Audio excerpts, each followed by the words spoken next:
Good morning everyone. Let us start. Haryana वाले students की class है, फर्स्ट ईयर, यूनिट नंबर 5। निकाल लो। एनसीईआरटी किया था लास्ट क्लास में? अच्छा, एनसीईआरटी करना है, एनसीईआरटी करना है। एमएचआरडी मिनिस्ट्री कर ली थी, एमएचआरडी कर ली थी। अब पहले चलो एनसीईआरटी कर लेते हैं। निकालो page 333 in English and 365 in Hindi. 365 in Hindi.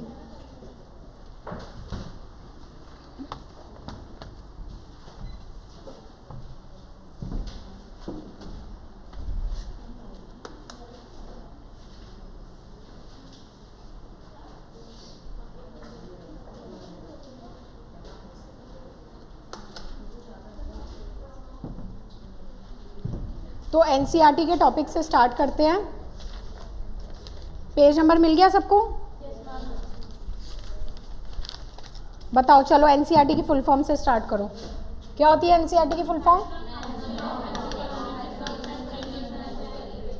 Research and training. ये पढ़ के आने के लिए कहा था या एनसीटीई पढ़ के? एनसीटीई बोला था ना। पूछूंगी आज मैं, एनसीटी कराऊंगी नहीं, एनसीटी से क्वेश्चन पूछूंगी। चलो देखो, एनसीईआरटी सबसे पहले 1961 में setup, establishment, national council on educational research and training, full form इसकी। इसके फटाफट मार्क कर लो क्या क्या है इसके। इसमें कुछ समझने जैसा नहीं है, जो इन्होंने काम किए वो आपको बताने हैं, ये क्या क्या काम करते हैं। इसमें कुछ वो नहीं है कि समझने वाली चीज़ है। तो सबसे पहले इनके रीजनल सेंटर्स मार्क कर लो, इंग्लिश और हिंदी दोनों में। रीजनल सेंटर्स एक है, इंग्लिश में देखो 6 यूनिट्स गिवन है, पेज नंबर 333 पे नीचे। एक हो गया national institute of education, new Delhi में है। एक है CET central of educational technology, ये भी न्यू दिल्ली में है। और 4 रीजनल सेंटर्स हैं। 4 रीजनल सेंटर्स में रीजनल कॉलेजेस में कौन कौन से हैं? रीजनल कॉलेज ऑफ एजुकेशन, मतलब 4 डायरेक्शन में इंडिया के 4 डायरेक्शन में है, ईस्ट वेस्ट नॉर्थ साउथ में, एक हर जगह। एक अजमेर में, भोपाल में, मैसूर में और भुवनेश्वर में, चारों जगह है। और एक नॉर्थ ईस्ट में भी है। नॉर्थ ईस्ट वाला इंग्लिश में आई गेस गिवन नहीं है आपका, एक नॉर्थ ईस्ट में भी है आपका। ठीक है, तो ये 4 और 5 सेंटर्स हो गए। हिंदी में देखो, पूर्व क्षेत्रीय शिक्षा संस्थान, हिंदी में गिवन है आपको 8th पॉइंट जो है, नॉर्थ ईस्ट वाला है। इंग्लिश वाले लिख लो, north east regional college of educational, north east regional college of education, Shillong में है ये नॉर्थ ईस्ट वाला।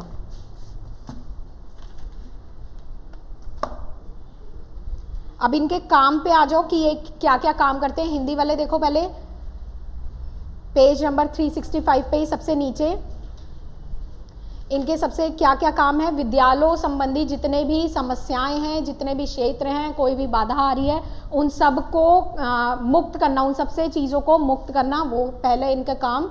उसके अलावा प्री सर्विस और इन सर्विस ट्रेनिंग प्रोग्राम्स जो होते हैं, प्री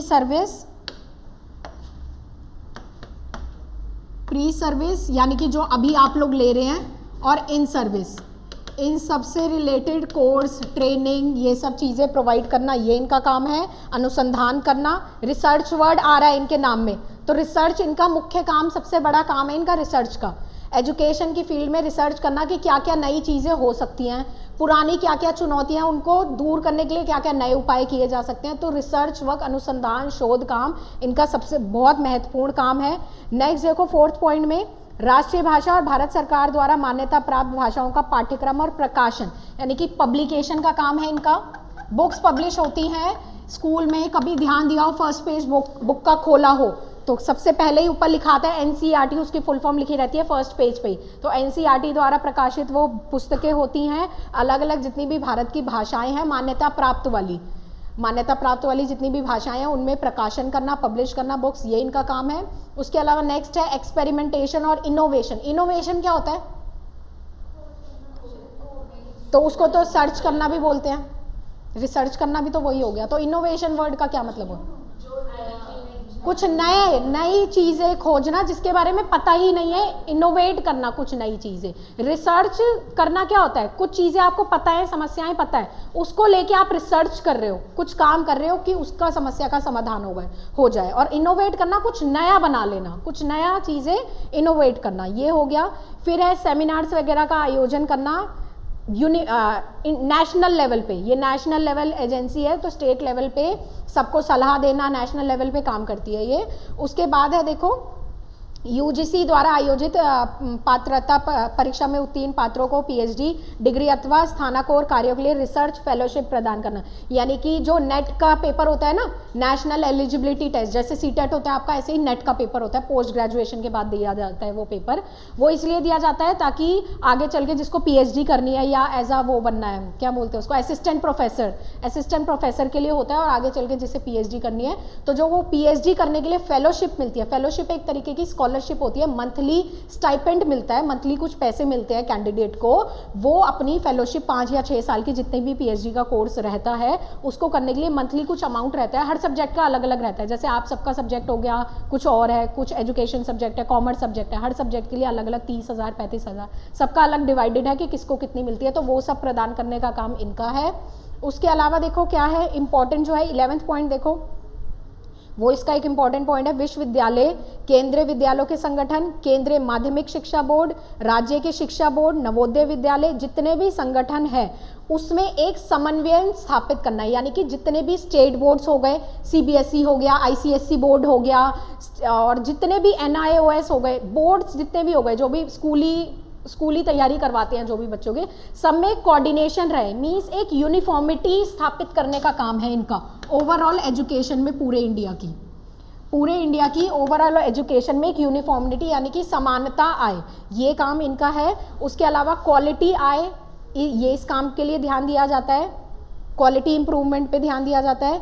नेक्स्ट हो गया सेमिनार्स, ओरिएंटेशन प्रोग्राम होते हैं इन सर्विस टीचर के लिए। इन सर्विस यानी कि जो स्कूल्स में पढ़ा रही है, अभी आई है स्कूल में नहीं, अभी न्यू ज्वाइनिंग हुई है, ओरिएंटेशन होता है जब उनको सिखाया जाता है कि what you have to do, आगे चल के आपको क्या क्या चीज़ें करनी है, ओरिएंटेशन देते हैं जैसे। नेक्स्ट है छात्रवृत्ति प्रदान करना, ये एक इनका इंपॉर्टेंट पॉइंट है। 14वां पॉइंट जो है कि देश में 750 प्रतिभाशाली विद्यार्थियों को राष्ट्रीय छात्रवृत्ति प्रदान करती है। ये ना एक अगर आपने कभी स्कूल में आपको याद हो तो, हाँ हो जाएगा योग्यता। अंजलि टॉपिक वाइज चल रहे हैं, सारे टॉपिक कंप्लीट हो जाएंगे, पेज नंबर रहने दो अभी। तो ये होता है स्कूल में, बाहर से कई बार लोग आते थे कुछ कंपटीशन वगैरह ऑर्गेनाइज करने, दिए हैं किसी ने वो कॉम्पिटिशन्स? कभी बाहर से आ गए कि आप ये कंपटीशन भरो, कोई राइटिंग कंपटीशन आ जाता था, कभी ड्राइंग कंपटीशन्स आ जाते थे, या ऐसे करके कई सारे कंपटीशन्स एनसीईआरटी ऑर्गेनाइज करवाता है। और उसमें जो ओवरऑल इंडिया में जो अच्छा परफॉर्मेंस करते हैं बच्चे बहुत ज़्यादा, उनको क्या प्रदान की जाती है? स्कॉलरशिप, छात्रवृत्ति दी जाती है उन बच्चों को। ठीक है, तो ये प्रदान करना इनका काम है। मतलब राष्ट्रीय प्रतिभा खोज करते हैं ये लोग, उसका एक एग्जाम होता है राष्ट्रीय प्रतिभा खोज, यानी कि बहुत ही जो यूनिक बच्चे हैं, टैलेंटेड, गिफ्टेड, उनकी खोज ये लोग करते हैं और उनकी आगे की पढ़ाई का जिम्मा अपने सिर पे लेते हैं। नेक्स्ट है इसमें जो आपको मार्क करना है, पुस्तकों का प्रकाशन, वो 17वां पॉइंट में गिवन है जो आपको बता दिया मैंने। फिर है 18 पॉइंट में देखो शेड्यूल कास्ट, शेड्यूल ट्राइब और जितने भी OBC, other backward caste, marginalise section, उन सब की शिक्षा के लिए प्रावधान करना ताकि वो 14 साल तक स्कूल में टिके रहें। 14 ईयर्स तक होता है ना, तो वहाँ तक वो टिके रहें। बालिका एवं महिला शिक्षा के लिए काम करना, टीचर्स गाइड प्रोवाइड करना, रिसर्च लिटरेचर, ये सब काम इनके हैं। जर्नल्स वगैरह छापने, मतलब पब्लिकेशन से रिलेटेड जो भी काम है, मैगजीन्स हो गए, जर्नल्स हो गए, बुक्स हो गए। टीचर के लिए एक बुक आती है अलग से, एक तो बुक टीचर जो बच्चों के पास भी होती है, टीचर के पास भी होती है स्कूल्स में, एक बुक अलग से होती है टीचर के लिए, हेल्प बुक या काइंड ऑफ होती है, वो बुक प्रकाशित करना, वो सब काम हो गए एनसीईआरटी के। अब देखो रीजनल सेंटर्स के बारे में कुछ बताया गया है कि भोपाल का रीजनल सेंटर्स कौन कौन से स्टेट्स कवर करता है। अजमेर देखो अब थोड़ा नॉर्थ में है अजमेर, ठीक है, ये राजस्थान में है ना, तो मतलब ऊपर के एरिया कवर करेगा आपके नॉर्थ के, जैसे हो गया दिल्ली, राजस्थान, उत्तर प्रदेश, हरियाणा, पंजाब, हिमाचल प्रदेश, जम्मू कश्मीर, तो नॉर्थ के रीजन्स कवर कर लिए। ऐसे ही भोपाल है, भोपाल थोड़ा मिडल में है, मिडल हो गया या थोड़ा ईस्ट की साइड हो गया, तो ये कवर कर रहा है गुजरात, महाराष्ट्र, मध्य प्रदेश, मतलब मिडल रीजन्स कवर कर रहा है इंडिया के। फिर है मैसूर हो गया थोड़ा साउथ के तरफ, तो साउथ वाले आंध्र प्रदेश, केरल, तमिलनाडु, ये सब रीजन्स कवर कर रहा है। फिर ऐसे ही है आपका ये भुवनेश्वर हो गया ईस्ट की तरफ, तो ईस्ट के रीजन्स कवर कर रहा है। और ऐसे ही वो लास्ट एक बताया था नॉर्थ ईस्ट वाला, जो 7 सिस्टर स्टेट्स होते हैं ना आपके साइड में, बांग्लादेश के उधर वाले जितने भी स्टेट्स हैं, तो उन सबको कवर करने का काम है। उसके अलावा डिग्री कोर्स वगैरह कराना, ये सब तो है ही इनके काम। ये हो गए इंग्लिश वाले स्टूडेंट्स। देखो अब एक बार इसमें एग्जीक्यूटिव कमेटी में कौन कौन है इनकी। एग्जीक्यूटिव कमेटी में डायरेक्टर होगा, बहुत सारे लोग रहते हैं, ये तो मेन नाम लिखे हुए हैं आपको। डायरेक्टर हो गया, ज्वाइंट डायरेक्टर हो गया, डीन हो गया, सेक्रेटरी हो गया, 6 यूनिट्स में डिवाइड हो गया, ये बता दिया। Regional colleges, centre of education technology हो गया। फंक्शंस पे आ जाओ अब इसके, फंक्शंस और प्रोग्राम्स। देखो फंक्शंस में पहला फंक्शन है मिनिस्ट्री को, मिनिस्ट्री ऑफ एजुकेशन जो है MOE, जो लास्ट क्लास में बताया था ना चेंज हो गई है, MHRD MOE बन गई, उनको असिस्ट करने का काम इनका है। NCERT मतलब एक तरीके से सलाहकार के रूप में भी है, सलाह देना, ये सब करना, रिसर्च करना, एक्सपेरिमेंट करना, एक्सटेंशन सर्विसेज हो गई, और जितनी भी मिनिस्ट्रीज़ हो गई, जितने भी डिपार्टमेंट्स हो गए, स्टेट बोर्ड्स हो गए, NIOS हो गए, सबके बीच एक कोऑर्डिनेशन और मीटिंग करवाने का काम इनका है। मीटिंग जो होती है ना ओवरऑल पूरे इंडिया में, वो कराने का काम इनका है। इसके अलावा सिर्फ नेशनल ही नहीं, इंटरनेशनल जो यूनेस्को हो गया, यूनिसेफ हो गया, इन सब के साथ भी कोऑर्डिनेट करके चलना कि पूरे वर्ल्ड में क्या चल रहा है। अपने भी इंडिया में तो वो सब चीज़ें करानी है ना, ये थोड़ी हम दुनिया से अलग चल रहे होंगे कहीं, तो पूरे जो यूनेस्को है उन सब से भी कोऑर्डिनेट करके रखना, ये भी इनका काम है। नेक्स्ट देखो, और बी पॉइंट है पेज 335 पे, efforts to universalise primary education, यानी कि 6 से 14 वर्ष के बच्चों को निःशुल्क एवं अनिवार्य शिक्षा मिले, इसके लिए ये काम करते हैं। प्रिपरेशन ऑफ टेक्स्ट बुक हो गया, इंपॉर्टेंट काम इनका। पब्लिकेशंस हो गए, फिर है आपका स्टेट गवर्नमेंट के साथ लाइसेशन करके रखना, मेल जोल, एक तरीके से लाइसेशन हो गया, मेल जोल बना के रखना।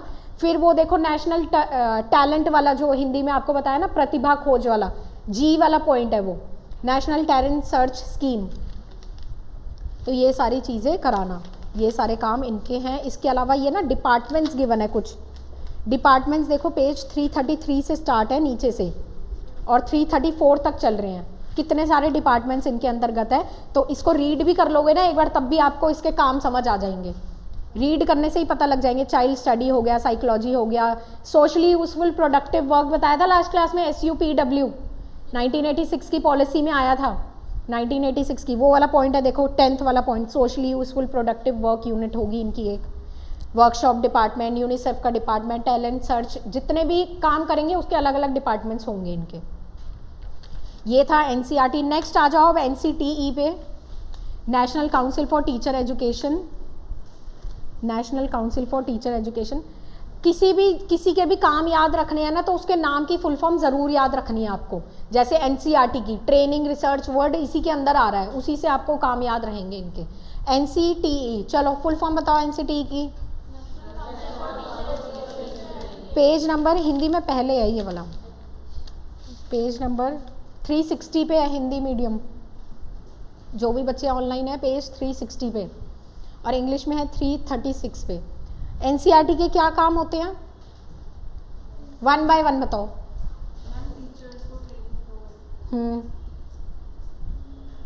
नहीं पता,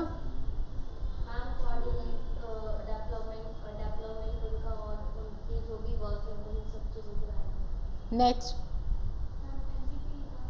नहीं NCERT का पूछ रही हूँ,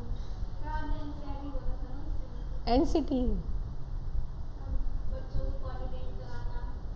क्या कोऑर्डिनेट कराना। अच्छा नेक्स्ट, जल्दी जल्दी पढ़ रही है वो, फटाफट उसका नंबर आने वाला था ना। मतलब आप बताओ कौन सा पॉइंट देखा फटाफट से, देख ही नहीं पाए हड़बड़ाहट में। ठीक है नेक्स्ट। अच्छा नेक्स्ट, हाँ आप ही हो। अरे ये है वाइट शर्ट टिप, हाँ हाँ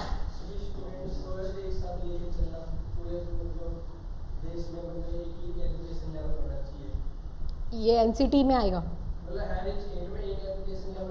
ठीक है नेक्स्ट लास्ट, यही नहीं होता। नेक्स्ट बताओ कुछ पॉइंट।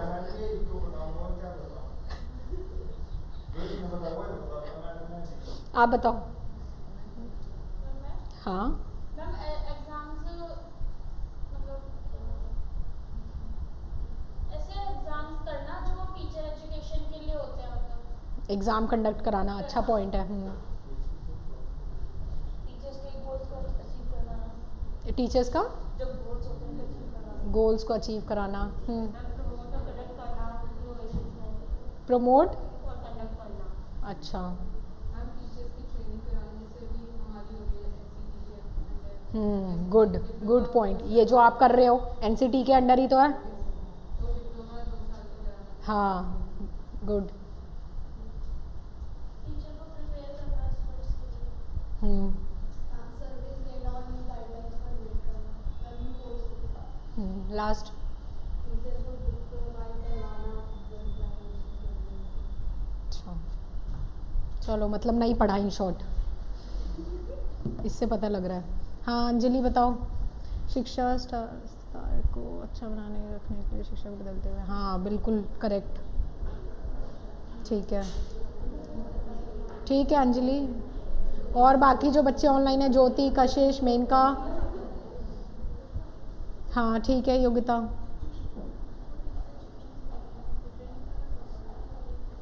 चलो देखो एनसीटीई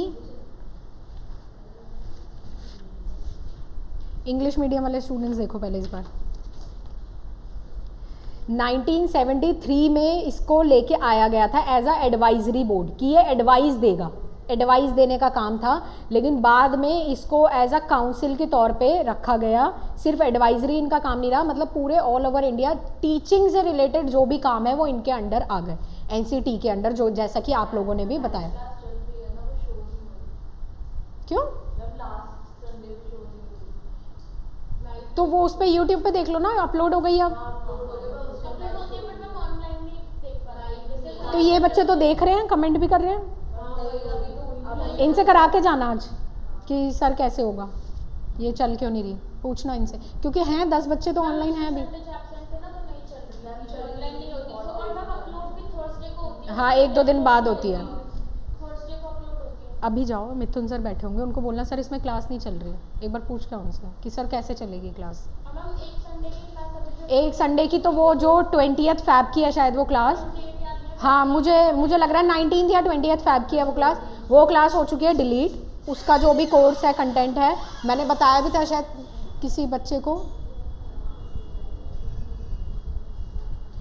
तो जो भी है वो दोबारा हो जाएगा ये कंटेंट पूरा होने के बाद, क्योंकि इन बिटवीन नहीं हो सकता वो, जब बुक कंप्लीट होगी तभी होगा वो। चलो नेक्स्ट देखो, फिर पहले एडवाइजरी का काम था, उसके बाद टीचिंग से रिलेटेड जो भी काम करे, स्टैंडर्ड मेंटेन करना, ये सब काम इनका है। फिर है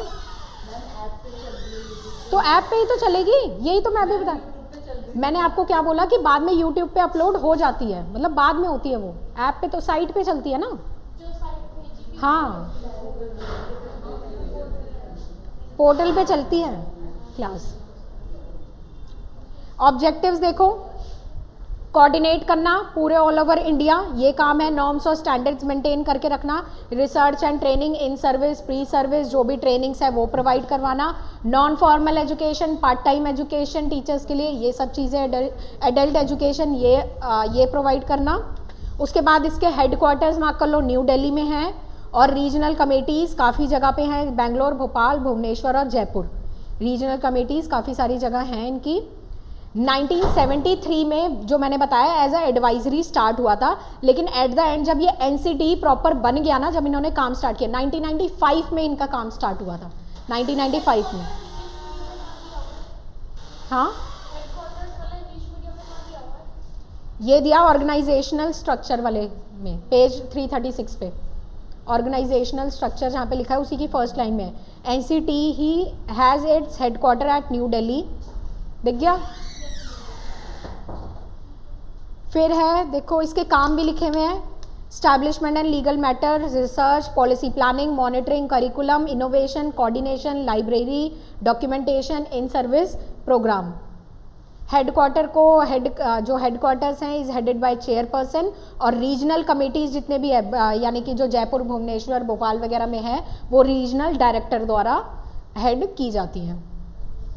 फंक्शंस पे आ जाओ। फंक्शंस है सर्वेज वगैरह कंडक्ट कराना टीचिंग से रिलेटेड, ठीक है। उसके बाद है सेंट्रल और स्टेट गवर्नमेंट जितने भी गवर्नमेंट है उनको एक प्लान एक प्रिपेयर करके देना, प्रोग्राम प्रिपेयर करके देना टीचर एजुकेशन के लिए। एक करिकुलम जो है ना हर जगह एक जैसा रहे, इसके लिए भी यही लोग काम करते हैं कि जैसे जो आप लोग पढ़ रहे हैं ना अभी थ्योरी, ये हर जगह ओवरऑल इंडिया एक जैसा रहे, इसके लिए भी ये लोग वर्क करते हैं। उसके बाद है गाइडलाइंस प्रोवाइड करना कि मिनिमम एक पर्सन के लिए कितनी होनी चाहिए qualification as a school teacher लगने के लिए। मिनिमम क्वालिफिकेशन जैसे आप सबको पता है कि आप डिप्लोमा कर लोगे तो आप पीआरटी के लिए एलिजिबल हो जाओगे सीटेट देने के बाद, ये सब आपको बातें पता है। लेकिन ये डिसाइड किसने करी? एनसीटीई ने। ये कैसे डिसाइड हुई कि बीएड करने वाले ये काम करेंगे, या जिसने बीएड प्लस पोस्ट ग्रेजुएशन कर ली वो पीजीटी पढ़ा सकते हैं, जिसने डिप्लोमा किया वो पीआरटी पढ़ा सकते हैं, जिसने एनटीटी की वो एनटीटी पढ़ा सकते हैं। ये सब डिसाइड किया इन लोगों ने, ये जो मापदंड होते हैं ना स्टैंडर्ड, ये सब इन्होंने मेंटेन किए। उसके बाद है सिलेक्शन ऑफ कैंडिडेट्स करना, ये इनका काम है। कोर्स कैसा होना चाहिए, मोड ऑफ करिकुलम, ड्यूरेशन, जैसे ये आपका 2 साल का है, बीच में पहले बीएड 1 साल की हुआ करती थी, ठीक है, फिर दोबारा 2 साल की कर दी, फिर अब सुनने में आ रहा है 1 साल की हो जाएगी, कभी सुनने में आता है 4 साल की हो जाएगी, अभी कुछ तय नहीं है चीज़ें। तो ये सब कौन डिसाइड करता है? ये एनसीईआरटी की कोर्स की ड्यूरेशन कितनी होनी चाहिए। नेक्स्ट है स्टाफिंग पैटर्न, स्टाफ क्वालिफिकेशन, जैसे आप सबको पढ़ाने के लिए जैसे आपका जो कॉलेज होगा प्रॉपरली, ये तो आपका इंस्टीट्यूट हो गया ना जहाँ से आप कर, जहाँ पे आपका प्रॉपर कॉलेज होगा वहाँ की मिनिमम एलिजिबिलिटी क्या होनी चाहिए प्रोफेसर्स की, वो सब चीज़ें डिसाइड करना। उसके अलावा ट्यूशन फीस वगैरह आपसे कितनी ली जानी चाहिए, जो आपकी यूनिवर्सिटी फ़ीस है यानी कि जहाँ से आप कर रहे हैं वहाँ की कितनी फ़ीस होनी चाहिए, क्या मिनिमम ट्यूशन फ़ीस वहाँ की होनी चाहिए, वो सब काम करना। उसके अलावा नई नई जो रिफॉर्म्स आते रहते हैं टीचिंग में, उन सबको साथ में लेके चलना, ये सब काम एनसीटी का है। अप्रेजल सिस्टम, नॉर्म्स, टीचर के लिए टीचर के राइट्स एंड ड्यूटीज़ पे काम करना भी इनका काम है कि जैसे आप एज अ टीचर वर्क कर रहे हैं किसी भी स्कूल में, सरकारी में या प्राइवेट में, कहीं भी आप काम कर रहे हैं, तो आपके खुद के कुछ राइट्स हैं, खुद के कुछ अधिकार है कि आपसे कोई मतलब बदतमीज़ी से नहीं बात कर सकता, कोई कुछ नहीं कर सकता, आपको डरा धमका नहीं सकता। ऐसे क्लॉज होते हैं, यानी कि जो है ना आपके कॉन्स्टिट्यूशन में प्रोविजंस बने हुए हैं ऑलरेडी कि अगर आप ऐसा हैं तो आपके साथ ऐसा ऐसा नहीं हो सकता। ये सब डिसाइड करने वाला अधिकारी कौन? एनसीटीई। उसके अलावा आपकी क्या ड्यूटीज़ हैं आपके स्कूल के प्रति, वो सब डिसाइड करने वाला एनसीटी। आपको कितना ग्रेड पे मिलेगा, ग्रेड पे समझ रहे हैं, सैलरी, वो डिसाइड करने वाले एनसीटी की किस लेवल पे कितना ग्रेड पे चलता है गवर्नमेंट में, वो सब डिसाइड करने वाले ये लोग। अप्रेजल कब कब होगा, अप्रेजल समझते हैं सब, यानी कि इंक्रीमेंट कब कब होगा, वो सब डिसाइड करने वाले ये। उसके अलावा प्रमोशन कब कब होगा, कितने साल बाद होगा, कितनी आपको मिनिमम एक्सपीरियंस चाहिए प्रमोशन के लिए, वो सब डिसाइड करने वाला एनसीटी। ये हो गया आपकी परफॉर्मेंस पे भी अप्रेजल्स होते हैं कि जिस अकॉर्डिंग आप परफॉर्मेंस देते हैं ना, तो उस अकॉर्डिंग भी अप्रेजल्स होते हैं, वो सब डिसाइड करने वाले एनसीटी हो गए। तो ये काम हो गए फंक्शंस ऑफ एनसीटी इंग्लिश की बुक में। हिंदी वाले में भी यही सब हैं। देखो मेन फंक्शंस ऑफ एनसीटी, जो बीएड गलत जगह से हो रही थी ना, जैसे गलत जगह से मेरे कहने का मतलब है जहाँ का क्या बोलते हैं उसे, रिकॉग्निशन नहीं है, यूजीसी जो एजेंसी है यूनिवर्सिटी ग्रांट कमीशन, वहाँ से अगर रिकॉग्निशन नहीं है, वहाँ से एनसीटी ने बंद करा दिए। जितने भी फ्रॉड हो रहे थे ना बीएड के नाम पे, जो भी फ्रॉड चल रहे थे वो सब बंद करा दिए। सिर्फ कुछ ही चुनिंदा यूनिवर्सिटीज़ में इन सर्विस साथ साथ करते करते आप बीएड कर सकते हैं, वो सब इन्होंने स्टार्ट रखे। तो मेन फंक्शंस ऑफ एनसीटी में देखो 361 पेज पे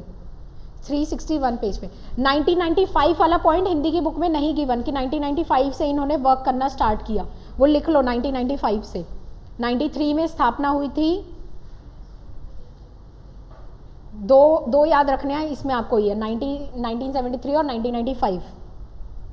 इसके मेन फंक्शंस पे आ जाओ। इस संस्था द्वारा किए गए कुछ मुख्य कार्य में आ गया सबसे पहले बीएड बंद किया ऐसी जगहों से जहाँ से फ्रॉड के तौर पे हो रहा है और किसी जगह से ही चालू रखा। उसके बाद देखो डीएड और बीएड जैसे विशिष्ट अध्यापक शिक्षा कार्यक्रमों को आरंभ किया। सिर्फ आपका ही जो नॉर्मल आप टीचिंग ट्रेनिंग ले रहे हैं आपकी नहीं, जो स्पेशल एजुकेटर्स होते हैं ना, वो सब भी स्टार्ट इनके द्वारा ही हुआ कि स्पेशल एजुकेटर्स के लिए स्पेशल ट्रेनिंग होनी चाहिए, वो सब स्टार्ट किया। गुणवत्ता बनाए रखने का काम किया, क्वालिटी इंप्रूवमेंट। ग्रेड वाली बात इसमें गिवन है। प्री सर्विस के लिए काम किया इन्होंने, जैसे आप सब हैं अभी, प्री सर्विस में क्या क्या कोर्स पैटर्न होना चाहिए, कितने डेज का ट्रेनिंग प्रोग्राम होना चाहिए, कितने डेज का मिनिमम ट्रेनिंग प्रोग्राम आपको स्कूल में जाके करना है, कौन कौन से प्रैक्टिकल्स होने चाहिए आपके, ये सब डिसाइड यहीं से होता है आपका। तो ये सारे काम इसमें गिवन है। इसके अलावा जो रह गए हो आप मेंशन कर लेना, जो इंग्लिश में बताए, जो इसमें रह गए हो अगर ग्रेड पे वगैरह वाले या गाइडलाइंस वाले, वो सब लिख लेना साथ में इसमें। नेक्स्ट आ जाओ, अब है इंग्लिश में लिखा होगा आपको न्यूपा दिख जाएगा, न्यूपा लिखा दिखेगा, national university of educational planning and administration, और हिंदी में वही नीपा लिखा दिखेगा आपको, दिख रहा है 362 पेज पे एंड 338 पेज पे। न्यूपा और नीपा पे आ जाओ कि इसका क्या चक्कर है, नीपा और न्यूपा अलग अलग क्यों लिखा है। सबसे पहले जो ये था ना, जो भी ना इंस्टीट्यूट्स होते हैं ना, इसको ऐसे समझो कि जो भी इंस्टीट्यूट वर्ड, जो नेशनल, नीपा जहाँ पे लिखा है नेशनल इंस्टीट्यूट है वो, और जो न्यूपा लिखा है नेशनल यूनिवर्सिटी है। तो जो भी इंस्टीट्यूट्स अपने मापदंडों पे खड़े उतरते हैं, पूरी अपनी मतलब अच्छे से रहता है उनका इंस्टीट्यूट, प्रॉपर जितना उनको चाहिए स्टैंडर्ड, यूनिवर्सिटी बनने के लिए जो उन्हें स्टैंडर्ड चाहिए, अगर वो मेंटेन कर लेते हैं उस स्टैंडर्ड को उतने साल तक, तो वो इंस्टीट्यूट से उसको किसका दर्जा मिल जाता है, यूनिवर्सिटी का दर्जा मिल जाता है। इसके काफ़ी सारे क्लॉज वगैरह है, वो नहीं पढ़ना आपको, डिटेल उतने में नहीं जाना। तो इंस्टीट्यूट से यूनिवर्सिटी बनने का लिए एक रास्ता होता है, ठीक है। जैसे आप पीआरटी से टीजेटी कैसे बनेंगे, आपके पास साथ में बीएड होनी चाहिए, ग्रेजुएशन होनी चाहिए, सीटेट सेकंड वाला होना चाहिए, इसके मापदंड है ना कुछ। ऐसे ही इंस्टीट्यूट से, इंस्टीट्यूशन जो वर्ड है उससे यूनिवर्सिटी बनने के लिए भी कुछ स्टैंडर्ड्स होते हैं, एक एजेंसी को जो फॉलो करने होते हैं। तो नीपा जब था, सबसे स्टार्टिंग में ये नीपा था जो हिंदी में आपको लिखा हुआ है। उसके बाद जब इसने अपना इम्प्रूवमेंट कर लिया, ये यूनिवर्सिटी लेवल बनने के लिए रेडी हो गया, तब ये बन गया न्यूपा बन गया। उसके बाद जब दोबारा से ये सब इंस्पेक्शन होते रहते हैं, सुपरविजन्स होते रहते हैं, जब दोबारा से देखा गया कि वो उस स्तर पे खरा नहीं उतर रहा, न्यूपा जो बन गया वो यूनिवर्सिटी लेवल का काम कर ही नहीं रहा, तो दोबारा से उससे यूनिवर्सिटी लेवल का दर्जा छीन लिया और दोबारा से अब ये नीपा बन चुका है। तो इस चीज़ को ध्यान रखना कि ये क्यों अलग अलग लिखा हुआ है। पहले नीपा था, फिर न्यूपा बन गया, फिर नीपा हो गया दोबारा से अभी फिलहाल, ठीक है। तो ये है, मतलब यूजीसी के पास ये राइट्स होते हैं कि वो किसी भी यूनिवर्सिटी से उसका यूनिवर्सिटी का दर्जा छीन सकते हैं अगर वो उस स्टैंडर्ड पे मेंटेन नहीं कर सकते। जैसे स्कूल्स में होता है ना, रिकॉग्निशन लिखा होता है, एफिलिएशन लिखा होता है स्कूल्स के बाहर, आपने देखा होगा। तो अगर वो एफिलिएशन नहीं प्रॉपरली रखते, स्कूल वाले मेंटेन नहीं करते, तो उनसे भी एफिलिएशन उनसे छीन सकता है, ठीक है, उनसे भी छीना जा सकता है। ऐसे ही यूजीसी भी इनसे छीन सकता है। तो नीपा की फुल फॉर्म देखो, national institute of educational planning and administration. नाम से ही बहुत चीज़ें क्लियर, नेशनल से आप समझ रहे होंगे कि नेशनल लेवल की है, स्टेट लेवल की कोई एजेंसी नहीं है। फिर है एजुकेशनल प्लानिंग, पूरा प्लानिंग का काम इनका है, प्लानिंग का काम है। उसके बाद एडमिनिस्ट्रेशन, पूरा प्रशासन का काम इनका है। जितनी भी एजेंसीज के बारे में हम पढ़ेंगे ना, सीबीएसई हो गया या एनसीईआरटी हो गया या एनसीटीई हो गया, नीपा हो गया, ये सब एक साथ कोऑर्डिनेट करके काम करते हैं। अलग अलग बॉडी के तौर पे तो हैं ये, लेकिन फिर भी आपस में इनका कोऑर्डिनेशन रहता है। एक सिंगल बॉडी के तौर पे ये काम नहीं कर सकते, आपस में कोऑर्डिनेशन बना के इन्हें रखना होता है अलग अलग डिपार्टमेंट्स को। इसके बाद देखो इसके काम पे आ जाओ, इसके उद्देश्य। पहला है देखो हिंदी में, नियोजन और प्रशासन की गुणवत्ता। अब जो नाम है वो तो काम ये करेंगे ही, वरना क्या फ़ायदा होगा, तो गुणवत्ता लेके आना। सेकंड देखो, सेकंड और थर्ड पॉइंट जो हिंदी में है, सेकंड पॉइंट है सेवाकालीन प्रशिक्षण आदि कार्यक्रमों का आयोजन, और थर्ड है ओरिएंटेशन और रिफ्रेशर कोर्स। ये दोनों पॉइंट्स को एक साथ मार्क करके लिख लो, इन सर्विस के हैं ये पॉइंट्स, यानी कि इन सर्विस टीचर्स के लिए हैं ये दोनों पॉइंट्स। सेवाकालीन सेकंड पॉइंट हिंदी का, और थर्ड पॉइंट पेज 362 पे सेवाकालीन प्रशिक्षण देना, यानी कि इन सर्विस ट्रेनिंग, और ओरिएंटेशन वही जो मैंने बताया कि जब टीचर नया ज्वाइन करता है तब ओरिएंटेशन प्रोग्राम होते हैं। और रिफ्रेशर कोर्स होते हैं कि जैसे कुछ नया आया सिस्टम में, पूरे एजुकेशन सिस्टम में कुछ नया आया, या कोई ईवीएस की टीचर है, साइंस की टीचर है, साइंस में कुछ नई टेक्नोलॉजी आई, उसके लिए कोर्स बीच बीच में होते रहते हैं इन सर्विस में, कि टीचर रिफ्रेश होती रहे। रिफ्रेशमेंट का मतलब क्या होता है कि बीच बीच में रिफ्रेश होती रहे ना, पुराना वही लेके ना चलती रहे, उसी को बोला जाता है रिफ्रेशर कोर्स, की टीचर को नई नॉलेज मिलती रहे। तो ये दोनों पॉइंट्स हो गए इन सर्विस के लिए, इन सर्विस के पॉइंट्स हैं। उसके बाद सेमिनार्स वगैरह जो फोर्थ पॉइंट है, वो भी इन सर्विस या प्री सर्विस दोनों के लिए हो सकते हैं, सेमिनार्स वगैरह। इंग्लिश में देखो, पहला पॉइंट वही है, to organise pre service and in service training programme. Second point है प्रमोट एंड कोऑर्डिनेट रिसर्च करना प्लानिंग और एडमिनिस्ट्रेशन की फील्ड में। हिंदी में वो पॉइंट है सिक्स्थ पॉइंट, अनुसंधान वाला। जो इंग्लिश में पॉइंट 2 है वो हिंदी में पॉइंट 6 है, अनुसंधान काम करना, अनुसंधान से रिलेटेड काम करना। मैम जैसे अपने स्कूल ओपन करना है तो हाँ ठीक है, हाँ यही चीज़ समझा रही थी मैं आपको। फिर उसके बाद है इंग्लिश में पॉइंट देखो, प्रोफेशनल गाइडेंस वगैरह प्रोवाइड करना, एमफिल प्रोग्राम, एमफिल तो फिलहाल अब बंद हो गए हैं, कम ही यूनिवर्सिटीज़ करवाती है एमफिल की जो डिग्री है, PhD post doctoral programme award करना, डिग्री प्रोग्राम्स कराना, ये सब इनके काम है। फिर है 6 पॉइंट देखो, 5th पॉइंट देखो पहले, to act as a clearing house. ये पॉइंट मैंने उसमें भी बताया था आपको, MHRD में भी क्लियरिंग हाउस का मीनिंग समझाया था, मुझे अच्छे से याद है। क्लियरिंग हाउस क्या होता है? 5th पॉइंट लिखा है ना इंग्लिश में, to act as a clearing house of ideas and information और research, training and extension in educational planning and administration services. Clearing house क्या होता है?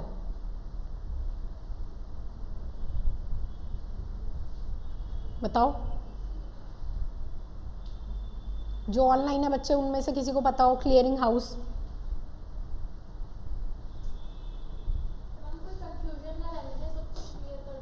क्लियरिंग हाउस का मेनली मीनिंग ये है कि इनके पास जो भी नॉलेज है उसको डेसिमिनेट करना, यानी कि प्रचार और प्रसार करना बाकी पूरी जनता में, बाकी पूरे डिपार्टमेंट में, क्योंकि ये नेशनल लेवल पे है तो पूरे स्टेट लेवल में सारी बातों तक पहुंचाना। To act as a clearing house का ये मीनिंग है कि आइडियाज़ और इन्फॉर्मेशन जो भी है, जो भी प्लानिंग होती है, जो भी पॉलिसी बनती है, नीति बनती है, प्रावधान आते हैं, उन सबको प्रसार करना, प्रचार करना, उन सब चीज़ों का, इसको बोलते हैं। फिर देखो 6 पॉइंट है जो इंग्लिश में, to prepare print and publish papers, periodicals, books वगैरह पब्लिश करना, जो एनसीईआरटी के काम थे वही सिमिलर है। एमएचआरडी और एनसीईआरटी के पॉइंट्स इसमें सिमिलर आपको दिख जाएंगे। हिंदी में यही पॉइंट है 8th पॉइंट, प्रकाशन वाला, बुक्स पब्लिश करना और पुस्तकें पब्लिश करना, ये सब काम हो गया।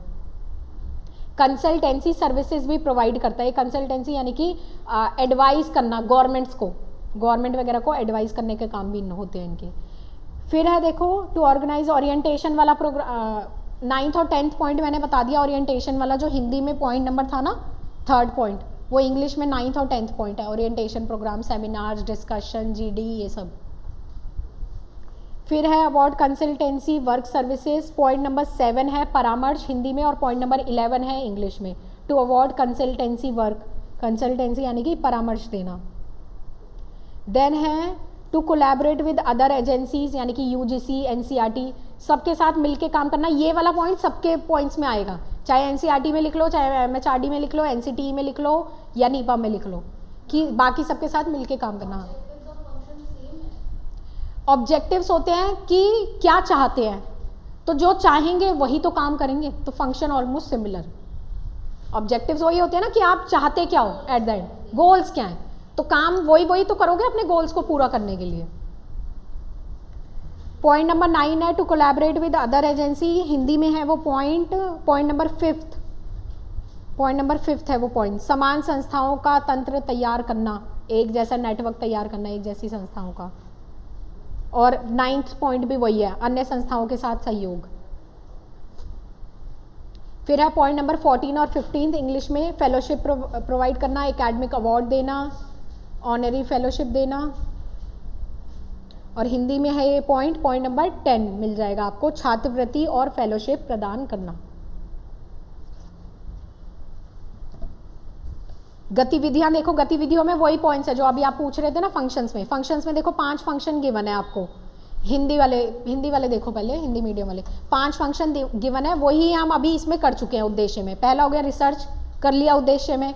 कंसल्टेंसी ये भी हो गया। डेसिमिनेशन, प्रचार और प्रसार करना, to act as a clearing house, ये भी हो गया है। ट्रेनिंग, प्रशिक्षण देना, ये भी हो गया। और विस्तार यानी कि एक्सटेंशन करना, ये भी हो गया। और भी काफ़ी सारे पॉइंट्स हैं, वही सिमिलर पॉइंट्स है। देखो नेक्स्ट पेज पे भी परामर्श देना, विस्तार और प्रचार करना, नीति बनाना, ये सारे काम है। इंग्लिश में देखो रोल्स एंड फंक्शंस में लीडरशिप, प्लानिंग करना, मैनेजमेंट करना, प्रमोट करना, एड प्रोवाइड करना, कोऑर्डिनेट करना, रिसर्च वर्क करना। जो भी ह्यूमन रिसोर्स है यानी कि जो भी हम लोग हैं और जो मटेरियल रिसोर्स है उनका आपस में कोऑर्डिनेशन बना के रखना। एमर्जिंग ट्रेंड्स, जितने भी एमर्जिंग ट्रेंड्स होते हैं जो नई नई चीज़ें आ रही हैं उनको साथ में लेते हुए चलना। 5th पॉइंट देखो, provide technical support to central and state government हो गया। प्रोफेशनल डेवलपमेंट के लिए काम करना, एक्सपर्टीज़ तैयार करना, आइडियाज़, एक्सचेंज ऑफ आइडियाज़ हो गया। तो ये सारे काम इसके अंदर आ गए आपके। अभी तक जो हमने किए 4 कर लिए ना, एमएचआरडी कर लिया, एनसीईआरटी कर लिया, एनसीटी कर लिया, नीट। लगभग लगभग सेम काम है सबके, लगभग लगभग, डिफरेंस नहीं, डिफरेंस में यही है मेनली कि जो MHRD थी, मिनिस्ट्री है वो एकदम सबसे टॉप पे रहेगी वो मिनिस्ट्री। उसके बाद जो है ये जितने भी नेशनल लेवल की एजेंसी वो उनको रिपोर्ट करेंगी। उसके बाद जो अब स्टार्ट करेंगे इसके बाद से जो भी है आपका CCRT या इसके अलावा SCRT, ये सब स्टेट लेवल्स पे आ जाएंगी। अब ये सब स्टेट लेवल्स की आ जाएंगी जो नेशनल लेवल को रिपोर्ट करेंगी, नेशनल लेवल एजेंसीज को। और जितनी भी एजेंसीज करेंगे, चाहे नेशनल लेवल चाहे स्टेट लेवल, आपस में कोऑर्डिनेट करके चलेंगी, रिसर्च के लिए काम करेंगी, प्रचार प्रसार करेंगी, प्लानिंग करेंगी। पॉइंट सेम है सब में, पॉइंट लगभग लगभग सेम है। कुछ कुछ डिफरेंस है, जैसे NCERT का मेजर काम है पब्लिश करना और रिसर्च वर्क करना और ट्रेनिंग, ये 3 काम उनके मेजर हैं। ऐसे ऐसे करके NCTE के काम टीचर से रिलेटेड ज़्यादा हैं। और जो अभी लास्ट में हमने किया नीपा के काम प्लानिंग और एडमिनिस्ट्रेशन से रिलेटेड ज़्यादा है। ठीक है, चलो नेक्स्ट आ जाओ। अब नेक्स्ट है CCRT, पेज नंबर 368, हिंदी में centre of cultural resource and training, सांस्कृतिक संसाधनों तथा प्रशिक्षण के लिए केंद्र, और इंग्लिश में है पेज नंबर 340 CCRT। तो इंग्लिश में ना, इंग्लिश और हिंदी में दोनों में पहले ना कल्चर को एक्सप्लेन किया गया है। ये जो सेंटर है ना, सेंटर के बारे में ज़्यादा डिटेल नहीं गिवन है आपको इसमें, मेन पहले कल्चर को एक्सप्लेन किया गया। कल्चर क्या होता है? कल्चर मैंने पहले भी पढ़ाया ना, पढ़ाया था आपको कल्चर के बारे में किसी यूनिट में। कल्चर क्या होता है? संस्कृति क्या होती है? कल्चर को एक्सप्लेन किया गया सबसे पहले इसमें, बताओ।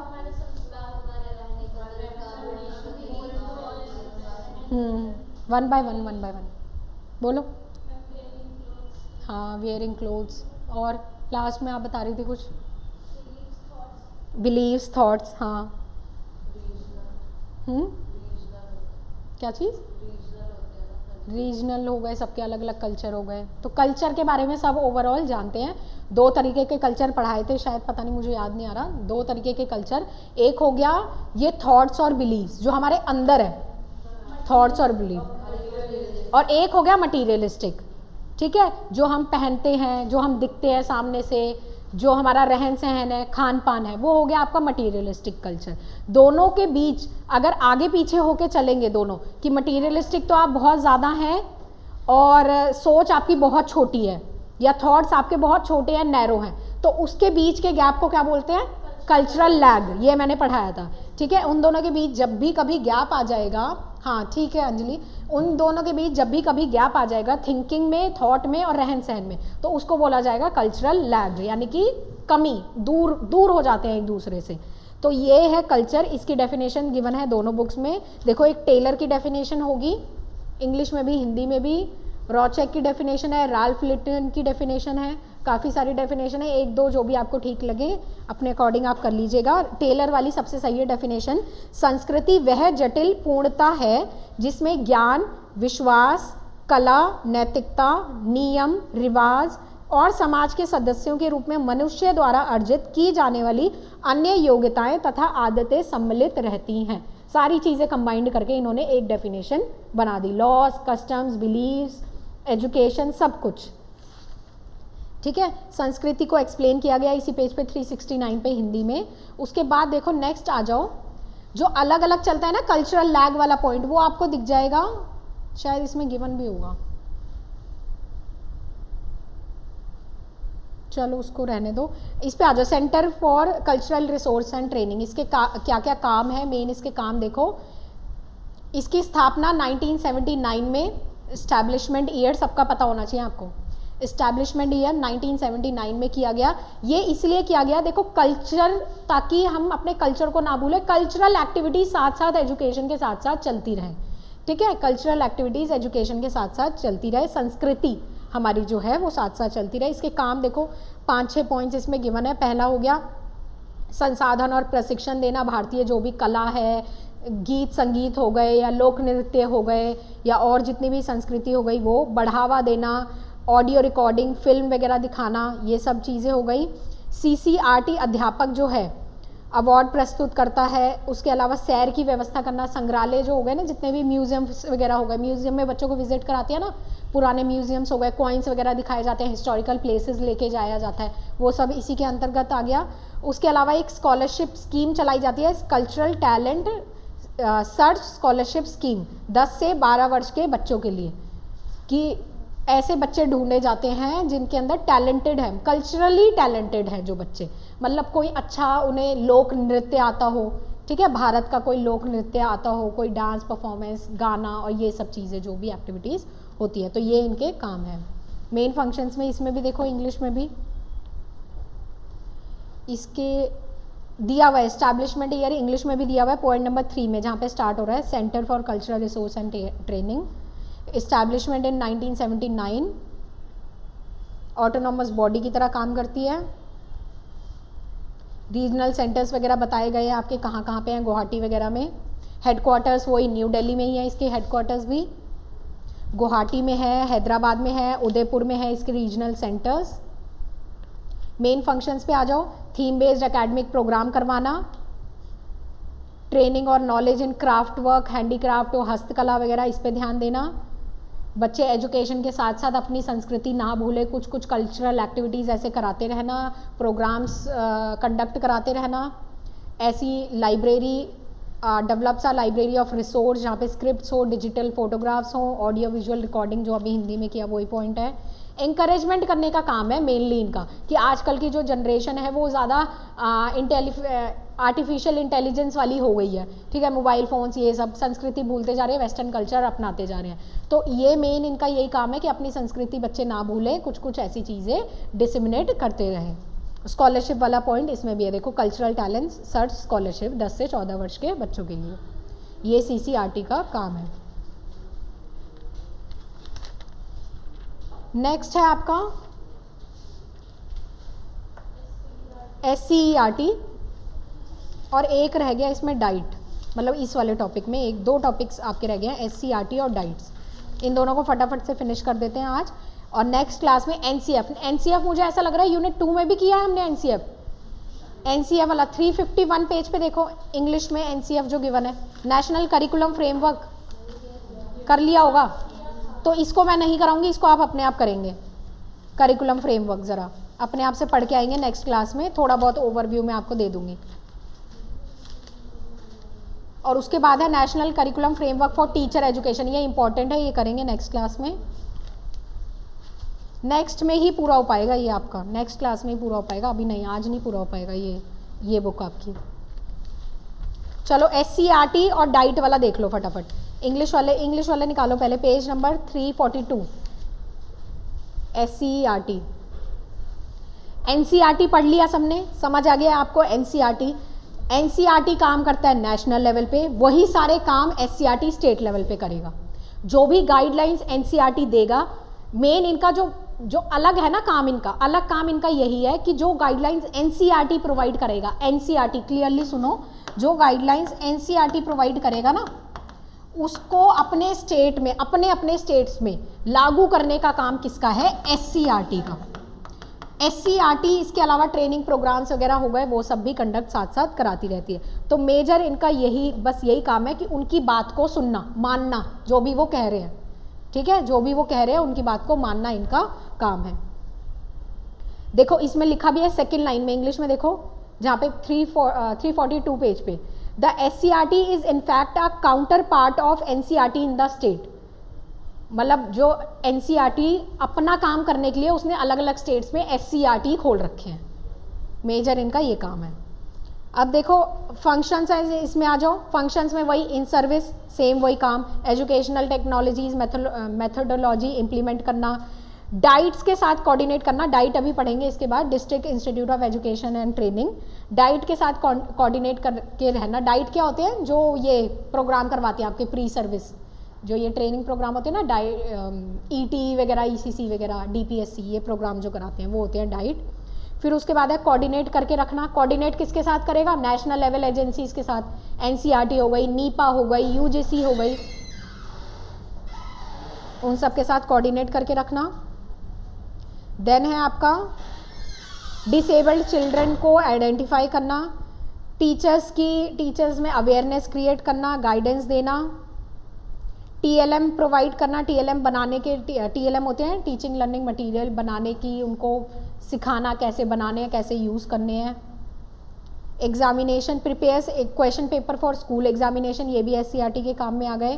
कैलीग्राफिक कंपटीशन, कैलीग्राफी होती है ना वो लिखने का तरीका, देखना कभी गूगल करके, कैलीग्राफी सुना होगा आपने, स्टाइल होता है एक लिखने का, स्टाइल ऑफ राइटिंग होता है, उसके कॉम्पिटिशन्स ऑर्गेनाइज कराता है। जैसे NCERT टैलेंट कंपटीशन ऑर्गेनाइज कराता है ना पूरा नेशनल लेवल पे, ऐसे ही SCERT छोटे छोटे कॉम्पिटिशन्स ऑर्गेनाइज कराता है स्टेट लेवल पे। साइंस सेमिनार्स करवाना, एग्जीबिशंस वगैरह NGOs के साथ कोरिलेट करके काम करना।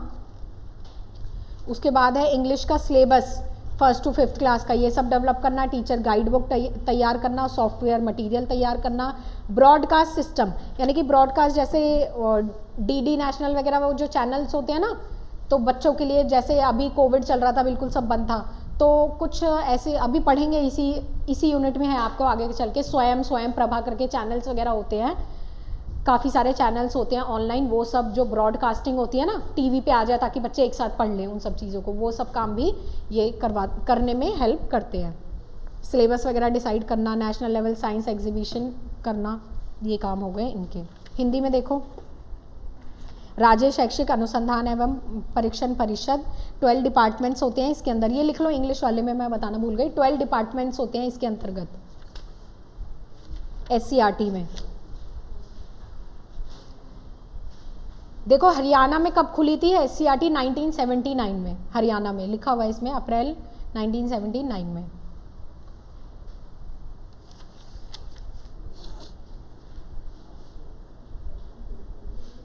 मेन क्वेश्चन में जब ये यूनिट फिनिश होगी अंजलि, मैं तब टिक करवाऊंगी main questions.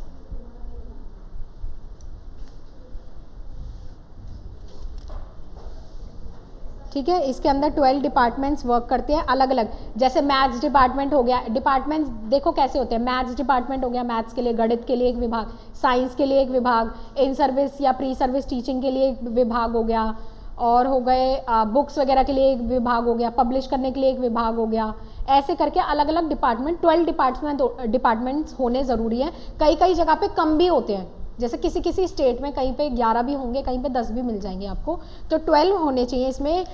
ICT department, computer विभाग, ऐसे ऐसे करके 12 डिपार्टमेंट्स इसके अंदर होते हैं। अब इसमें से बस आपका डाइट वाला रह गया ना टॉपिक, डाइट में भी कुछ ज़्यादा नहीं है, यही सेम चीज़ें ही हैं, ठीक है, नेक्स्ट क्लास में ही करेंगे इसको। यूनिट 2 सबके बता दूंगी, साथ साथ बता भी दिया है, बस इसी के रह गए, यूनिट 5 के मेन क्वेश्चंस बताना रह गए हैं आपको। इसमें से मेन जो है NCTE, NCERT, वैसे इस जो लास्ट यूनिट है ना, इसमें से कुछ भी कभी कभी पूछ लेते हैं, लेकिन NCTE है और NCERT ये सबसे ज़्यादा पूछे जाने वाले हैं टॉपिक्स, ठीक है। नेक्स्ट क्लास में आगे कंटिन्यू करेंगे, हाँ रिपीट कर दूंगी अंजलि, और ये बुक फिनिश हो जाएगी आपकी नेक्स्ट क्लास में। अब चलो, थैंक यू एवरीवन।